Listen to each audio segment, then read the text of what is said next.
মাহে রমজান এ মাসের ফজিলত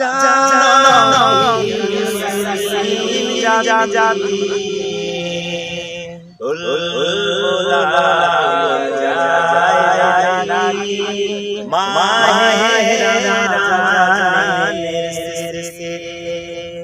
আল্লাহর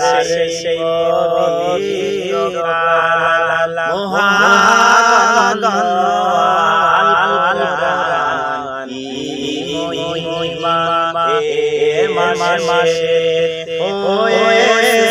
জাগমান আল্লাহর সেই পবিত্র কালাম মহান মহিমা এ মাসে হয়েছে জাগমান যার কারণে শশান দিয়েছেন প্রভু রহমান বরকনা যায় রে মাস চাওয়ালের বাবাদি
জানি